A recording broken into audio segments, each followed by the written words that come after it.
जय हिंद साथियों। जैसा कि आप लोगों को अब तक मालूम हो चुका है कि मैंने अपना करियर कृषि वैज्ञानिक के तौर पर शुरू किया और पिछले 20 सालों से मैं कृषि सलाहकार के रूप में, एक एग्री कंसल्टेंट के रूप में कार्य करता आ रहा हूं।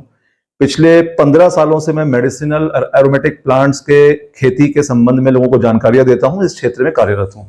लेकिन आज भी एक सवाल पिछले 15-16 साल से ज्यों का त्यों बना हुआ है, वो ये कि आप में से बहुत से लोग चूंकि मेडिसिनल प्लांट्स की खेती हो सकता है कर रहे हो, लेकिन बहुत सारे ऐसे लोग हो सकते हैं जो कि अभी इस खेती में नए हैं या करने में इच्छुक हैं या इस खेती की तरफ नए आ रहे हैं।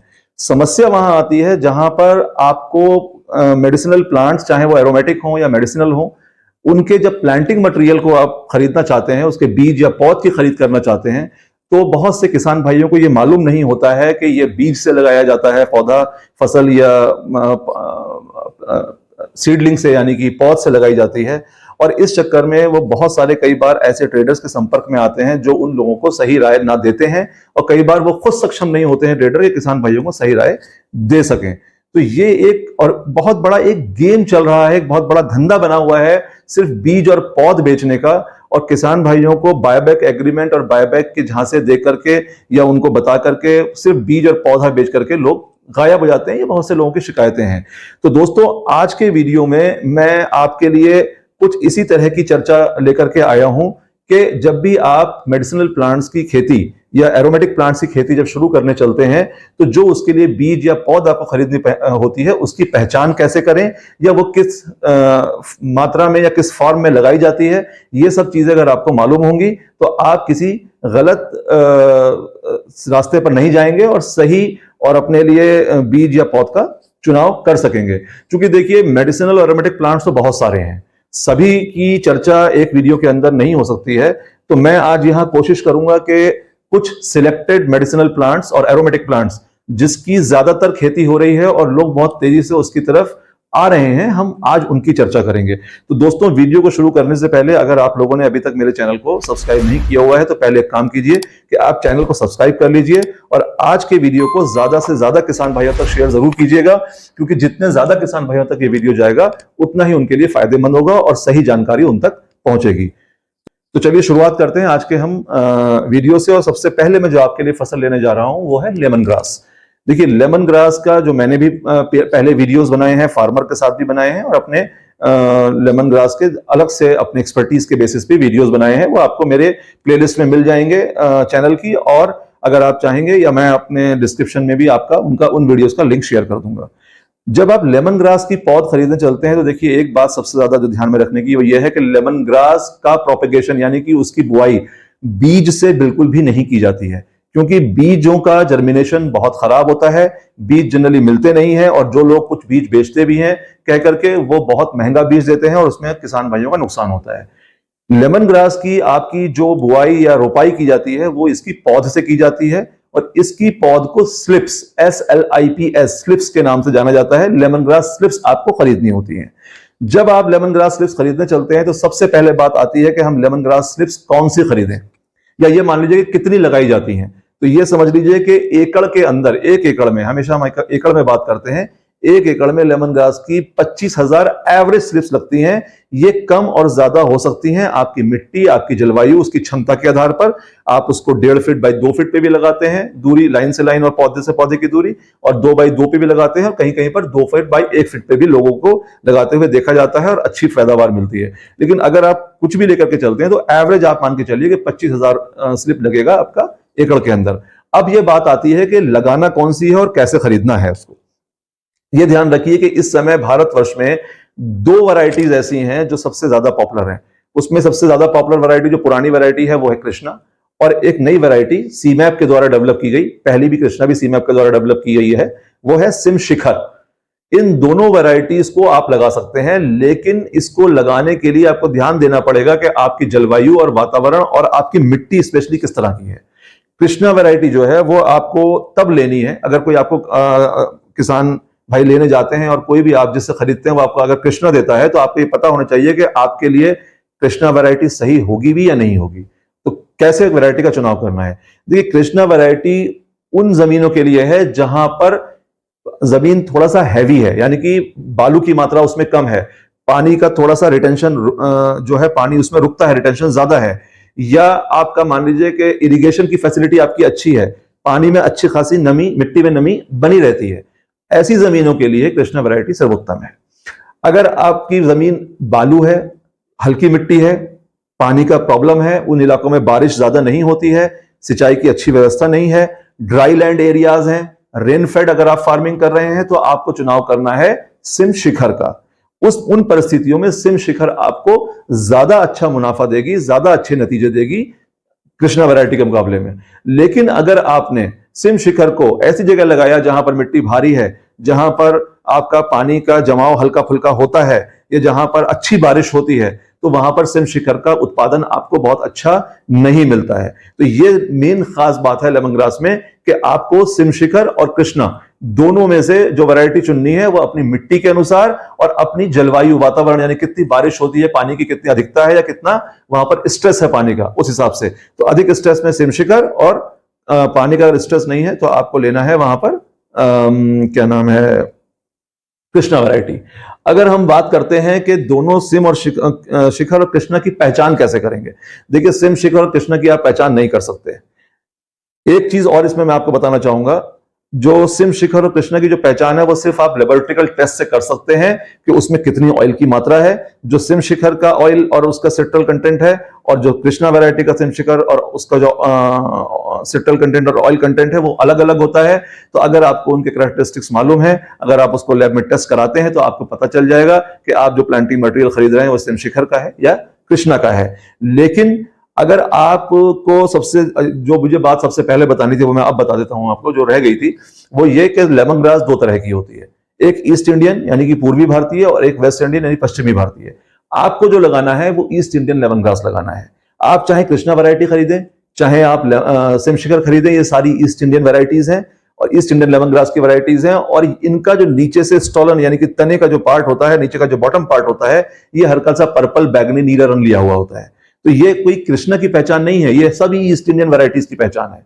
और जो वेस्ट इंडियन वैरायटीज हैं वो आपके नीचे से थोड़ा सा ग्रीनिश व्हाइट कलर के होते हैं, उसमें पर्पलनेस नहीं होता है। तो ये आपकी बेहतर पहचान है कि आप ईस्ट इंडियन वैरायटी ले रहे हैं या वेस्ट इंडियन। और ईस्ट इंडियन ले रहे हैं तो कृष्णा और सिम शिखर, और उसको आप लैब में टेस्ट करा के कर सकते हैं। अब हम बात करते हैं दूसरी फसल पामारोजा के बारे में। पामारोजा भी लेमन ग्रास की तरह उसी फैमिली के, सिम्बोपोगान फैमिली की फसल है, ये घास है। और इसके लिए जब आप प्लांटिंग मटेरियल बाय करने चलते हैं तो सबसे पहले आपको ध्यान रखना है कि पामारोजा का जो प्रोपेगेशन है, जो उसका बुआई है, वो बीज से भी की जाती है और पौध से भी की जाती है। बीज अगर आप खरीदने जा रहे हैं तो यह ध्यान रखें कि बीज आपका तकरीबन एकड़ में 8 किलो लगता है, और बीज आप तब खरीदेंगे जब आपकी जमीन बिल्कुल समतल है, उबड़ खाबड़ नहीं है, ज्यादा ढेले नहीं है, कंकड़ नहीं है, और बिल्कुल फ्लैट लैंड है। तो वहां पर आप बीज से उसकी बुआई करिए, आपको उसमें उत्पादन अच्छा मिलेगा, ट्रांसप्लांटिंग शॉक नहीं आता है, और आपको ज्यादा तेल की पैदावार जल्दी मिल जाती है। फसल की जो कटाई होती है उसका समय जल्दी मिलता है, जल्दी उत्पादन आता है, जल्दी उसको बायोमास मिलता है। और अगर आपका जमीन समतल नहीं है, उबड़ खाबड़ है, स्लोप है, अंडुलेशंस हैं, तो वहां पर आपको लगाना है नर्सरी से। तो वहां पर आपकी बीज की मात्रा आधा किलो से लेकर के 1 किलो बीज, और जर्मिनेशन के आधार पर देखेंगे तो 1.5 किलो बीज काफी होता है 1 एकड़ की नर्सरी लगाने के लिए। लेकिन यह बात आप ध्यान रखिएगा कि कभी भी स्लिप ना खरीदें। अगर आपके कहीं अपना, अगर आपको नर्सरी मेथड भी यूज करना है तो पहले अपना बीज खरीदिए और अपने खेत के बराबर में कहीं भी छोटे से हिस्से में उसकी नर्सरी डालिए, और अपना स्लिप पामारोजा खुद तैयार करिए। बहुत दूरस्थ इलाकों से, बहुत दूर अंदेश इलाकों से आप पामारोजा का स्लिप खरीद कर मत लाइए, जैसे कि आप लेमन ग्रास का लाते हैं, क्योंकि लेमन ग्रास की स्लिप बहुत हार्ड होती है, खराब नहीं होती है। लेकिन पामारोजा की स्लिप जो है वो जल्दी खराब होती है, मोर्टालिटी आ सकती है उसमें, वो नाजुक होती है। तो पामारोजा का अगर आपको स्लिप लेना है तो आप अपना बीज खरीदिए, और बीज से आप अपनी स्लिप अपने खेत पर, अपने फार्म पर तैयार कीजिए। तो इसमें जो वैरायटी चलती है वो PRC 1 वैरायटी है, ये भी सीमैप की वैरायटी है। लेकिन अभी कुछ वैरायटीज, जैसे कि मुंबई में केलकर इंडस्ट्रीज है, उन्होंने अपनी एक वैरायटी निकाली है, वो बहुत अच्छी वैरायटी है। इंडिया में जो भी कंपनीज बड़े स्तर पे पामारोजा तेल की बाइंग करती हैं, परचेजिंग करती हैं, उनके लिए, उन पॉइंट ऑफ व्यू से मैं आपको बता दूं कि उनकी जो मांग होती है वो ये होती है कि पामारोजा तेल के अंदर सिट्रल पार्ट जो है, सिट्रल कंटेंट कम से कम हो, यानी कि 1% से भी कम हो, 0.4 to 0.7% से ज्यादा ना हो। लेकिन PRC 1 में क्या होता है कई बार कि आपका जो सिट्रल कंटेंट है वो 4% तक चला जाता है या उससे भी ऊपर चला जाता है। तो जो बहुत अच्छी कंपनी जो बड़े दाम देने वाली हैं वो इस तरह के PRC1 के तेल को कई बार प्रेफर नहीं करती हैं। तो उस कंडीशन में आप ऐसी वैरायटी का चुनाव कर सकते हैं जो कि आपको जिसमें सिट्रल का पार्ट कम हो और जेरेनियोल एसिटेट और सिट्रोनेलाल ज्यादा हो, ताकि आपका तेल अच्छी मात्रा में प्राप्त हो। लेकिन इसका मतलब ये नहीं है कि जिसमें सिट्रल ज्यादा है उसका तेल बिकता नहीं है, मार्केट में सभी कुछ बिकता है। तो पामारोसा के क्षेत्र में आपको सिर्फ ये देखना है केस में कि आपको ये चुनना है कि हमें स्लिप से लगाना है या सीड से लगाना है। और अगर सीड से लगाना है तो 8 kg सीड लगाएंगे, और स्लिप से लगाना है तो स्लिप का आप यह ध्यान रखना है कि अपने खेत पर ही स्लिप बीज खरीद के हम तैयार करेंगे। तीसरी हम बात करते हैं सिट्रोनेला की। जब सिट्रोनेला का आप प्लांटिंग मटेरियल खरीदने चलेंगे तो यह आपको ध्यान रखना है कि सिट्रोनेला में इस समय 2 तरह के प्लांटिंग मटेरियल्स आ रहे हैं। एक कहलाता है जावा सिट्रोनेला और एक कहलाता है सीलॉन। जावा सिट्रोनेला की ज्यादा मांग है, उसके तेल में जेरेनियोल और सिट्रोनेलाल का मात्रा, जेरेनियल एसिटेट की मात्रा सीलॉन के मुकाबले में काफी ज्यादा होती है। लेकिन इसका मतलब यह नहीं है कि सीलॉन का तेल मार्केट में बिकता नहीं है, वो भी बिकता है। 100, 200, 300 रुपए का किलो के हिसाब से डिफरेंस होता है, लेकिन जावा की डिमांड ज्यादा है। लेकिन जावा अगर कोई कहकर आपको दे रहा है तो यह ध्यान रखें कि जावा को खरीदने से पहले आप यह ध्यान रखें कि जावा आपके क्षेत्र में लगाने लायक सही है भी या नहीं है। क्योंकि एक तो जावा का प्लांटिंग मटेरियल जल्दी मिलता नहीं है, लोग सिट्रोनेला कहकर के केस में जावा कहकर महंगी प्लांट स्लिप्स बेचते हैं। जावा की स्लिप हमेशा महंगी मिलती है, जल्दी मिलती नहीं है। सिलॉन की स्लिप आसानी से मिलती है और सस्ती मिल जाती है। लेकिन जावा के मामले में यह है कि अगर आप सिट्रोनेला जावा की खेती करना चाहते हैं तो आपको यह ध्यान रखना है प्लांटिंग मटेरियल खरीदने से पहले कि अगर आप ऐसे क्षेत्र में हैं जो ड्राई एरियाज हैं, जहां ह्यूमिडिटी कम है, प्लेन एरियाज हैं, वहां पर जावा का परफॉर्मेंस बहुत अच्छा नहीं होता है। जावा आपका नॉर्थ ईस्ट में या आपका महाराष्ट्र में या गुजरात में कोस्टल एरियाज में जहां पर नमी ज्यादा है, यानी कि समुद्रिक जो समुद्र के जो क्षेत्र हैं, जो समुद्र तटीय क्षेत्र हैं, वहां पर ह्यूमिडिटी बहुत ज्यादा होती है। उन क्षेत्रों में जावा का उत्पादन अच्छा होता है, जावा के ऑयल की क्वालिटी अच्छी निकलती है। दूसरे क्षेत्रों में जावा का परफॉर्मेंस बहुत अच्छा नहीं आता है, तो वहां पर आपको सिलॉन लगानी है। लेकिन आपको सिट्रोनेला की स्लिप खरीदने से पहले ध्यान रखना है कि हम सिलॉन लें या जावा लें। यह आप मालूम कर लीजिए, जावा महंगी मिलेगी और सिलॉन आपको थोड़ा सस्ती मिल जाएगी, लेकिन आपको यह मालूम होना चाहिए। तो लेमन ग्रास हो गया, पामारोसा हो गया, सिट्रोनेला हो गया। चौथी में आपकी आज आप ले जा रहा हूं एरोमेटिक क्रॉप, वो है आपका वेटिवर, खस। अभी खस का रेट बहुत अच्छा हो गया है तो लोग खस की तरफ फिर से आ रहे हैं, तो इसलिए मैंने इस फसल का चुनाव किया। खस के अगर आप स्लिप्स खरीदने जा रहे हैं, इसमें भी आप ध्यान रखें कि इसका प्रोपगेशन बीज से नहीं होता है, इसका प्रोपगेशन स्लिप से यानी पौध से किया जाता है। और जब आप पौध खरीदने चलते हैं तो खस के क्षेत्र में आप यह ध्यान रखें कि नॉर्थ इंडियन यानी कि उत्तरी भारतीय आपको खस लेनी है। दक्षिण भारतीय खस का प्लांटिंग मटेरियल दक्षिण भारत से नहीं लेना है। उत्तर भारत खस से जब आप लेने जा रहे हैं उसमें भी आपको ध्यान रखना है कि आप वैरायटी कौन सी ले रहे हैं। वैरायटी इसमें 2 सबसे ज्यादा पॉपुलर हैं आपकी, एक है समृद्धि और दूसरी है KS1। इन दोनों वैरायटियों में फर्क यह है कि KS1 आपका तेल का थोड़ा सा उत्पादन कम होगा, लेकिन क्वालिटी ऑयल की बहुत अच्छी होती है। वेटिवरॉल उसमें और खुशीमॉल का मात्रा ज्यादा रहता है। लेकिन समृद्धि में तेल की मात्रा ज्यादा होती है, लेकिन वेटिवरॉल खुशीमॉल का मात्रा थोड़ा सा KS1 के मुकाबले में कम होता है।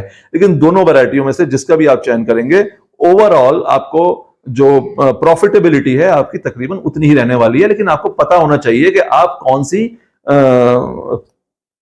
वैरायटी लगाने जा रहे हैं। कई बार आप जिस क्षेत्र में खेती कर रहे हैं वहां पर डिमांड KS1 की ज्यादा है और किसी ने अगर आपको समृद्धि पकड़ा दिया तो फिर आपके लिए मुश्किल हो जाएगी। इसकी भी आप पहचान पौधे को देख करके नहीं कर सकते, समृद्धि और KS1 की। इसके लिए भी आपको स्लिप लेकर के लैब में जाना पड़ेगा, उसका तेल निकलवा के उसकी टेस्टिंग करानी पड़ेगी, और जिसमें आपका खुशीमॉल और वेटिवरॉल का कंटेंट ज्यादा आ रहा है वो आपका KS1 होगा, और जिसमें खुशीमॉल और वेटिवरॉल का कंटेंट कम आ रहा है वो आपका समृद्धि होगा। तो खस की प्लांटिंग मटेरियल खरीदने से पहले, स्लिप खरीदने से पहले आपको यह ध्यान रखना है कि बीज से नहीं स्लिप खरीदनी है, और स्लिप में आपको समृद्धि और KS1 का चुनाव देख करके करना है। ऐसी जगह से प्लांटिंग मटेरियल खरीदें, ऐसी जगह से स्लिप खरीदें जो विश्वसनीय सूत्र हो, जहां पर आपको नुकसान की गुंजाइश ना हो, जो आपको बायबैक करने के लिए झांसा देकर के मटेरियल अपना बेचना नहीं चाहते। उनका मकसद प्लांटिंग मटेरियल बेचना नहीं है, बल्कि आपको ऑथेंटिक प्लांटिंग मटेरियल देना है, वहां से लीजिए। ये तो बात हुई हमारी एरोमेटिक क्रॉप्स की। अगर हम मेडिसिनल प्लांट्स की बात करें तो इस समय जो सीजन चल रहा है उसके हिसाब से सबसे पहले जो मैं आपको फसल बताने जा रहा हूं वो है सतावर। और सतावर का इस समय रेट, मैंने पीछे भी एक वीडियो बनाया है, आप उसको जाकर के देख सकते हैं हमारे चैनल के ऊपर। सतावर के रेट्स बहुत ज्यादा बढ़ गए हैं, तो लोग बहुत तेजी से सतावर की तरफ आ रहे हैं। अगर आप भी सतावर की खेती करना चाहते हैं तो इस चीज को ध्यान से देख लीजिए कि सतावर दो तरह की होती है। एक है देसी सतावर, इसे व्हाइट सतावर या सफेद सतावर भी कहते हैं, और दूसरी है आपकी नेपाली येलो सतावर, नेपाली सतावर। तो आप यहां पर यह ध्यान रखें, पहले तो आपको ये पता होना चाहिए कि हमें कौन सी खेती करनी है। देसी सतावर मैं आपको आज के वीडियो में एडवाइस नहीं करूंगा, क्योंकि देसी सतावर का आपको जो जड़ का दाम है वो थोड़ा सा इस वक्त कम चल रहा है, लेकिन नेपाली सतावर का रेट 400 रुपए किलो के आसपास आ गया है, जो अगले सालों में और बढ़ने की उम्मीद है। 500 या 600 को भी शायद क्रॉस कर जाए अगले सालों में। तो आप नेपाली सतावर का चुनाव करेंगे, और जब आप नेपाली सतावर का प्लांटिंग मटेरियल खरीदने चलेंगे तो आपको ये बात मालूम होनी चाहिए कि सतावर यानी नेपाली सतावर का जो प्रोपेगेशन होता है वो आप बीज से भी कर सकते हैं, और आप बाजार से पौध खरीद के भी कर सकते हैं, और बीज खरीद के आप अपना पौध भी लगा सकते हैं, अपनी पौध तैयार कर सकते हैं अपनी नर्सरी में। जब आप बीज खरीदने चलते हैं तो यह ध्यान रखिएगा कि नेपाली और देसी सतावर के जो बीज हैं वो देखने में तकरीबन एक जैसे होते हैं, बहुत मामूली सा फर्क होता है। हो सकता है कि आप लोग पहली बार देख रहे हो तो आपको फर्क मालूम ना हो, लेकिन किसी एक्सपर्ट की राय जरूर ले लें कि ये पता चल जाए कि आपको वो देसी सतावर का सीड है या नेपाली सतावर का सीड है। नेपाली सतावर का सीड देसी के मुकाबले में साइज में थोड़ा सा बड़ा होगा, बिल्कुल फाइन चमकीला राउंड होगा, और देसी सतावर का सीड जो है वो थोड़ा छोटा होगा और हल्का सा उसमें जो कह लीजिए ऊधापन या रंग में थोड़ा सा इतना ब्राइट ब्लैक नहीं होगा जितना कि आपका नेपाली सतावर का होता है। यही डिफरेंस नेपाली और देसी सतावर के पौधों में होता है। देसी सतावर का जो पौधा जब बड़ा हो जाता है तो वो बेल की तरह चलता है, और नेपाली सतावर का पौधा जब बड़ा हो जाता है तो वो 1 मीटर से ज्यादा हाइट अटेन नहीं करता है। लेकिन हम बात कर रहे हैं जब पौधा छोटा है, जब आप उसकी नर्सरी कहीं से बाय कर रहे हैं, यानी कि पौध खरीद रहे हैं, तो उसकी पहचान आप ऐसे करेंगे कि देसी सतावर में नेपाली सतावर के पौधे के मुकाबले में पत्तियां जो होती हैं उनकी डेंसिटी ज्यादा होती है, घनी होती हैं, और नेपाली सतावर में पत्तियां जो हैं घनी कम होती हैं और थोड़ा सा नुकीलापन ज्यादा होता है। देसी सतावर में हल्का सा गोलाई आगे से टिप के ऊपर हल्का सा राउंड शेप नहीं होता, नुकीलापन कम होता है। तो ये फर्क होता है नेपाली सतावर और देसी सतावर के पौध में। और थोड़ा सा नेपाली सतावर का जो पौधे का रंग होगा वह हल्का हरा होगा, और देसी सतावर का रंग जो है वो ज्यादा ग्रीन होगा। लेकिन ये कोई जरूरी पैरामीटर नहीं है। अगर किसी ने यूरिया डाल दिया नेपाली सतावर में पौध उखाड़ने से पहले तो उसका रंग भी ज्यादा तेज हरा हो जाता है। लेकिन सबसे बड़ी पहचान जो ये है कि नेपाली सतावर में पत्तियों की डेंसिटी, लीफ डेंसिटी कम होगी, और देसी सतावर में लीफ डेंसिटी ज्यादा होगी। अगर आप खुद नहीं पहचान पा रहे हैं तो किसी एक्सपर्ट से, किसी इंस्टीट्यूशन में जाके जहां पर आपको ये बता सके वहां से राय ले सकते हैं, या हमसे भी संपर्क कर सकते हैं। हम लोग अपनी कंसल्टेंसी सर्विसेज भी देता हूं मैं, और आपको अगर आप जैसे कोई मुझे किसान भाई फोन करते हैं तो मैं उनको फोन पे बताता भी हूं, उनकी मदद भी करता हूं। इसके अलावा अगर हम बात करते हैं सतावर के बाद में अगर हम बात करें सर्पगंधा, सर्पगंधा भी एक बहुत प्रॉफिटेबल क्रॉप है, 2 साल की फसल है, और इसकी भी आप जब बेचते हैं। और सबसे बड़ी समस्या जब आती है जब आप इसका प्लांटिंग मटेरियल खरीदने चलते हैं, क्योंकि सर्पगंधा में भी 2 कल्टीवर हैं, एक है रोवेल्फिया सर्पेंटिना और एक है रोवेल्फिया टेट्राफाइला। ये ध्यान रखिए कि आपको सर्पेंटिना लगाना है, लगा टेट्राफाइला भी सकते हैं, लेकिन उसमें वो इकोनॉमी नहीं है, वो प्रॉफिटेबिलिटी आपको नहीं आएगी, वो मुनाफा नहीं मिलेगा जो आपको सर्पेंटिना से मिलेगा। तो जब आप सर्पेंटिना के फसल का बीज या पौधा खरीदने जाते हैं तो ये ध्यान रखें कि आप जब सर्पगंधा का बीज खरीदेंगे और सर्पेंटिना आप लेंगे तो सर्पेंटिना के जो बीज का साइज है वो थोड़ा सा छोटा होगा टेट्राफाइला के मुकाबले में, थोड़ा सा राउंड शेप होगा, हल्का सा राउंड शेप, और छोटा होने के साथ साथ हल्का सा चिकना, स्मूथ होगा, बिल्कुल ब्राइट होगा, बिल्कुल स्मूथ होगा। टेट्राफाइला का जो सीड होता है वो साइज में हल्का सा बड़ा होता है, लाइट जो उसका कलर होता है उसमें गड्ढे गड्ढे से होते हैं, उबड़ खाबड़ सा होगा, और हल्का सा गोलाई ना लेकर के हल्का सा नुकीलापन सा लिया होगा एजेस पे एक साइड से। तो ये बीज में डिफरेंस होता है। पौधे के अंदर जो डिफरेंस होता है, अगर आप दोनों में से बीज नहीं लगा पाए हैं, हाँ, बीज की मात्रा जो है वो दोनों वैरायटीज की तकरीबन बराबर ही लगती है। 4 से 6 किलो बीज एकड़ के लिए जरूरत पड़ती है, जिसकी आप नर्सरी लगा करके पौधा तैयार करते हैं। अगर आप समय से बीज नहीं ले पाते हैं तो आप पौधा खरीद सकते हैं। पौधा 1 एकड़ में आपका 30,000 लगता है, और 30,000 पौधा आपका जो लगता है वो 1 फीट बाई 1 फीट पे लगता है। काफी एरिया आपका मेड़ों वगैरह में और क्यारियां बनाने में जाता है, तो वो जो निकल के आती है ज्योमेट्री वो 30,000 प्लांट्स की आती है 1 एकड़ के अंदर। इसका जो फर्क है टेट्राफाइला और सर्पेंटिना का, सर्पेंटिना का जो प्लांट होता है उसकी लीव्स जो होती हैं वो थोड़ी चिकनी, ब्राइट ग्रीन और थोड़ा सा स्मूथ होती हैं, चमकीली होती हैं ग्रीननेस के साथ साथ, और जो टेट्राफाइला की पत्तियां होती हैं वो रंग में थोड़ी सी हल्की होंगी सर्पेंटिना के मुकाबले में, और थोड़ी सी चौड़ी ज्यादा होंगी, और रंग हल्का होगा, चौड़ी ज्यादा होंगी, और थोड़ी सी रफ होंगी। इतना उसमें स्मूथनेस नहीं होती है जैसा कि आप इमेजेस में देख सकते हैं। इसके अलावा अगर हम बात करें मेडिसिनल प्लांट्स में, तो आप मंडूक पर्णी का भी मैंने पीछे वीडियो बनाया था, और उसमें बहुत सारे लोगों के फोन आ रहे हैं, लोग पूछते हैं। जब मंडूक पर्णी की बात करते हैं तो साथ साथ हम ब्राह्मी की भी बात करते हैं। यहां पर एक बड़ा कंफ्यूजन है लोगों में, और ये कई बार लोगों को इससे बड़ा नुकसान भी उठाना पड़ा है कि लोग मंडूक पर्णी को कई इलाकों में ब्राह्मी के नाम से लोग कहते हैं, लेकिन ब्राह्मी बिल्कुल अलग फसल है। मंडूक पर्णी का पत्ता चौड़ा होता है, ब्राह्मी बहुत छोटे छोटे पत्तों की होती है। मंडूक पर्णी का साइंटिफिक नेम सेंटिला एशियाटिका है, ब्राह्मी का जो साइंटिफिक नेम है वो बकोपा मुनेरी है। ये सारी चीजें मैंने अपने मंडूक पर्णी के, जो मैंने अपना खुद का सोलो वीडियो बनाया है उसमें ये सारी चीजें मैंने बताई हैं। जो किसान के साथ वीडियो बनाया हुआ है उसमें चीजों का डिस्कशन नहीं हुआ है। तो अगर आप मंडूक पर्णी की डिटेल जानकारी चाहते हैं तो आप मेरा मंडूक पर्णी का प्लेलिस्ट में जाकर के वीडियो देख सकते हैं, डिस्क्रिप्शन बॉक्स में भी मैं उसका लिंक शेयर कर दूंगा आपको। तो मंडूक पर्णी जो है वो बहुत सारे क्षेत्रों में ब्राह्मी के नाम से जानी जाती है। जिन क्षेत्रों में लोग मंडूक पर्णी को ब्राह्मी बोलते हैं उन क्षेत्रों में ब्राह्मी को जल ब्राह्मी बोलते हैं, ये आप ध्यान रखिएगा। जिन क्षेत्रों में मंडूक पर्णी को ब्राह्मी बोला जाता है उन्हीं क्षेत्रों में ब्राह्मी को फिर जल ब्राह्मी बोला जाता है। और जहां पर लोग मंडूक पर्णी को मंडूक पर्णी के नाम से जानते हैं तो वहां पर लोग ब्राह्मी को सिर्फ ब्राह्मी के नाम से जानते हैं, वहां पर फिर जल ब्राह्मी का कॉन्सेप्ट नहीं है। लेकिन अंतर यह है कि जब आप मंडूक पर्णी की पौध खरीदने चलते हैं तो इसमें आपको जो पौध मिलती है वो पौधों की संख्या के हिसाब से मिलती है, नंबर ऑफ प्लांट्स पर एकड़। जो आप इसमें पौध लगाते हैं मंडूक पर्णी में वो आप एवरेज 60,000 लगाते हैं, कुछ लोग 40,000 भी लगाते हैं, और थियोरेटिकली जो रिकमेंडेड है वो 80,000 है, या 1 लाख भी लगाते हैं कुछ लोग, लेकिन 80,000 रिकमेंडेड है।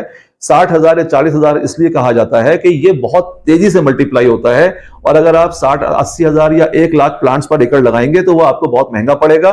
तो इसलिए लोग करते क्या है कि थोड़ी सी जगह में लगाते हैं और वो इतनी तेजी से फैलता है, मल्टीप्लाई होता है कि कुछ समय में वो आपके सारे क्षेत्र में फैल जाता है। तो इसलिए आपको एक अपनी क्षमता के अनुसार और अपने खेत के अनुसार एक एवरेज क्वांटिटी का चुनाव करना है। तो 60,000 या 40,000 आप लगा सकते हैं। 60,000 एक एवरेज क्वांटिटी है जो अधिकतर लोग लगाते हैं, लेकिन ये संख्या के हिसाब से मिलेगा।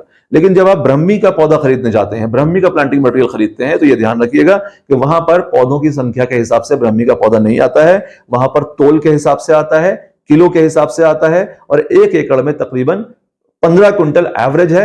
नहीं कितना तो 25 क्विंटल भी लोग लगाते हैं और 7 क्विंटल से भी लगाते हैं। यहां भी बिल्कुल वही मामला है जो आपका मंडूक पर्णी के केस में है कि बहुत तेजी से ग्रो होती है, बहुत तेजी से फैलती है, मल्टीप्लाई होती है। तो जिन लोगों के पास, जिनकी क्षमता ज्यादा प्लांटिंग मटेरियल खरीदने की नहीं है, वो 7 क्विंटल ले सकते हैं एकड़ के लिए।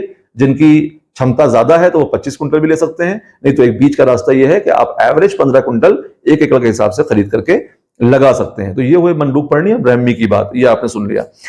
अब हम बात कर लेते हैं जो आज की डेट में बहुत ही ऊधम मचाया था जिस फसल ने कोविड से पहले और कोविड के टाइम में, वो है तुलसी। तुलसी 5 तरह की होती है, लेकिन इंडिया में जो ज्यादातर तुलसी लगाई जाती है, जो ज्यादातर मैदानी क्षेत्रों में लगती है, वो रामा तुलसी, श्यामा तुलसी, या उसको इंडियन बेसिल भी कहते हैं, और आपका जो है काली तुलसी भी बोलते हैं श्यामा को। आपको ये दोनों में से किसी एक का चुनाव करना है। देखिए, तुलसी का बाजार इस समय 2 तरह से है। एक तो अगर आपको या तो उसका तेल निकाल के बेचेंगे, और या फिर आप तुलसी का सूखा पत्ता, उसका पंचांग बेचते हैं।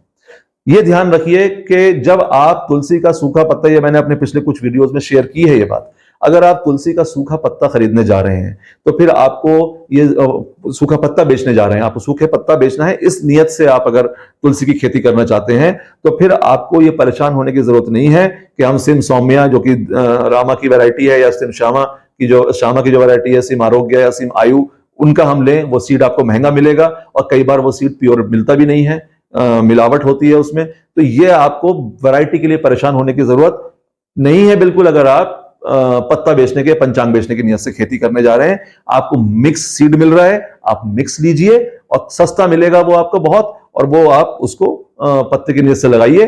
क्योंकि जब आप बाजार में बेचने जाते हैं तो फिर चाहे आपने प्योर वैरायटी का कोई सीड लगाया हो, चाहे वो सिम सौम्या हो, चाहे वो सिम आरोग्य या सिम आपका आयु हो, या फिर आपकी मिक्स्ड वैरायटी जिसमें कि आपको सस्ता मिल गया था सीड, वो हो, मार्केट में सबका दाम आपको बराबर ही मिलना है। तो जब सबका दाम बराबर मिलना है तो हम वैरायटी में अधिक पैसा खर्च क्यों करें।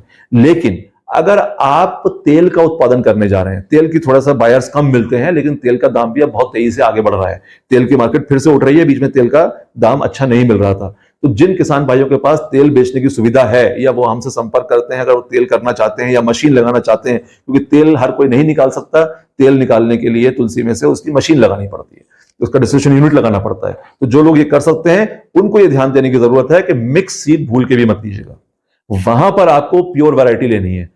तो आप सिम सौम्या जा रहे हैं, अगर सिम रामा का आपका पास डिमांड है ऑयल का, तो आप फिर सिम सौम्या खरीदिएगा। और अगर आपके पास में काली तुलसी या श्यामा तुलसी की डिमांड है, तो फिर आपको सिर्फ और सिर्फ आपको सिम आयु या सिम आरोग्या की वैराइटल सीड खरीदने हैं। थोड़ा महंगा है लेकिन वही खरीदना है। एक चीज का ध्यान रखिए कि काली तुलसी के नाम पे बहुत सारे यूट्यूब वीडियोस में और सोशल मीडिया के थ्रू एक हवा चलाई गई थी कुछ समय पहले, और 25-25 हजार रुपए किलो और लाखों लाखों के मुनाफे दिखाकर तुलसी की खेती के बारे में बताए गए थे। ऐसा कुछ नहीं है, वो सब फेक है, बिल्कुल एक हवा बनाई गई है। तुलसी की खेती में आज की तारीख में 50,000 40,000 रुपए से अधिक मुनाफा एकड़ में नहीं आता है। 2.5-3 महीने में अगर आप धान और गेहूं से अधिक मुनाफा लेने वाली फसलों की तरह इसको देखते हैं तो बहुत अच्छी है, लेकिन अगर आप लाखों के ख्वाब देख रहे हैं तो तुलसी को ना लगाइए। कोई काली तुलसी कह करके जो लोगों ने सिम आरोग्य और सिम आयु के सीड बेचे हैं, 1-1 हजार रुपए 1200-1200 रुपए खरीद के 25-25 हजार रुपए के रेट पर पे, और लोगों ने उसके प्रॉफिट के लालच में बगैर किसी जानकारी के इस तरह के तुलसी की खेतियां की हैं और वो बर्बाद हो गए हैं। तो ऐसा कहीं भी कुछ नहीं है। वन तुलसी और ये तुलसी और वो तुलसी, तुलसी में सिंपल आप ये लगाइए, वन तुलसी जो होती है वो पहाड़ी इलाकों में होती है। उसको अभी तक बहुत सारे लोगों को मालूम ही नहीं है कि कौन कौन सी तुलसियां हैं, कौन कौन सी तुलसी में क्या क्या फर्क होता है। मैं उस पर नहीं जा रहा हूं। जब वो तुलसी पे मैं वीडियो बनाऊंगा तो डिटेल वीडियो में बनाऊंगा, उसमें फिर आपके साथ उसकी चर्चा करूंगा। तो दोस्तों, आज के वीडियो में मैंने आपसे ये 4 एरोमेटिक क्रॉप्स और 4-5 आपसे मेडिसिनल प्लांट्स के 8-9 क्रॉप्स की चर्चा की है। बहुत सारी ऐसी क्रॉप्स हैं मेडिसिनल प्लांट्स में जिसका आप प्लांटिंग मटेरियल्स खरीदने चलते हैं तो आपको अच्छी जानकारी होना बहुत जरूरी है, नहीं तो बीज बेचने वाले कुछ लोग जो हैं वो आपके साथ में खिलवाड़ करने की कोशिश कर सकते हैं। मेरा आज का वीडियो बनाने का मकसद यही था कि आप लोगों को थोड़ा सा ये समय निकाल करके मैं बता सकूं कि जब आप मेडिसिनल प्लांट्स के वीडियोस, मेडिसिनल प्लांट्स की खेती करने जा रहे हैं तो आपको प्लांटिंग मटेरियल खरीदते समय इन बातों का ध्यान रखना बहुत जरूरी है, वरना आपको भारी नुकसान हो सकता है। तो अगर आज का वीडियो आप लोगों को पसंद आया हो तो प्लीज वीडियो को लाइक जरूर कीजिएगा, और आज एक बार फिर से कहता हूं कि मेरे वीडियो को सब्सक्राइब कर लीजिए और चैनल को सब्सक्राइब कर लीजिए और ज्यादा से ज्यादा किसान भाइयों के साथ में इस वीडियो को शेयर कीजिए, ताकि ये जानकारी ज्यादा से ज्यादा किसान भाइयों तक पहुंच सके और वो इससे लाभान्वित हो सके। जल्दी ही मैं मुलाकात करूंगा आपसे नए वीडियो में, नए विषय या किसी नई फसल के साथ में। तब तक के लिए मुझे आज्ञा दीजिए। जय हिंद, जय भारत।